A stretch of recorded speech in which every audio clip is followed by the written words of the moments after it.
পাকিস্তান এবং ভারতের মধ্যে যুদ্ধের ফলে বাংলাদেশের উপর যে ধরনের প্রভাব পড়তে পারে তা অনেক দিক থেকে ভয়াবহ হতে পারে।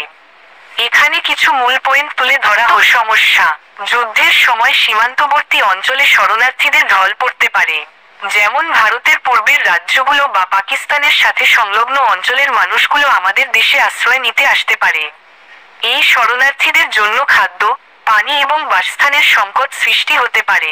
আর্থিক ক্ষতি: বাংলাদেশের অর্থনীতি যুদ্ধের কারণে ক্ষতিগ্রস্ত হতে পারে।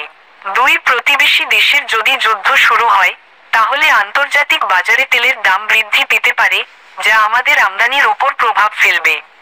এছাড়াও বাংলাদেশের রপ্তানি, বিশেষ করে তৈরিকৃত পোশাক শিল্পে ব্যাঘাত ঘটতে পারে যেহেতু ভারতের সাথে অনেক ব্যবসায়িক সম্পর্ক রয়েছে। নিরাপত্তার ঝুঁকি: বাংলাদেশ একটি মুসলিম দেশের মধ্যে অবস্থিত, তবে ধর্মীয় সহিংসতা এবং অস্থিতিশীলতার সম্ভাবনা তৈরি হতে পারে। এই পরিস্থিতিতে বাংলাদেশে সাম্প্রদায়িক সংঘাত হতে পারে, যা দেশের শান্তি ও স্থিতিশীলতার জন্য ক্ষতিকর হতে পারে।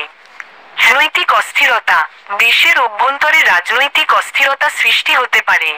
রাজনৈতিক দলগুলো এই সমস্যাকে নিজেদের স্বার্থে কাজে লাগানোর চেষ্টা করতে পারে, যা গণতান্ত্রিক প্রক্রিয়াকে ব্যাহত করতে পারে।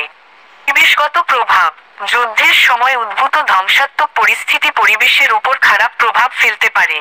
অস্ত্রশস্ত্রের ব্যবহার এবং বিষাক্ত পদার্থের ছড়িয়ে পড়ার সম্ভাবনা রয়েছে, যা বাংলাদেশের পরিবেশ ও জনস্বাস্থ্যের জন্য হুমকি। আন্তর্জাতিক সম্পর্কের অবনতি: যুদ্ধের কারণে বিশ্বের অন্যান্য দেশের সাথে বাংলাদেশের সম্পর্কও প্রভাবিত হতে পারে।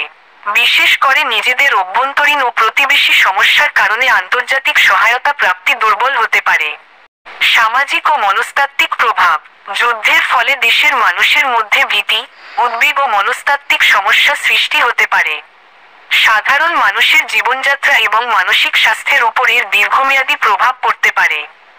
এই সবের ফলে বাংলাদেশের জন্য একটি বিপজ্জনক পরিস্থিতি তৈরি হতে পারে, যা দেশের সামগ্রিক উন্নয়নকে বাধাগ্রস্ত করতে পারে। তাই উচিত হবে এমন পরিস্থিতি এড়ানোর জন্য কূটনৈতিক প্রচেষ্টা চালিয়ে যাওয়া এবং জাতীয় ও আন্তর্জাতিক স্তরে শান্তি স্থাপনের লক্ষ্যে কাজ করা।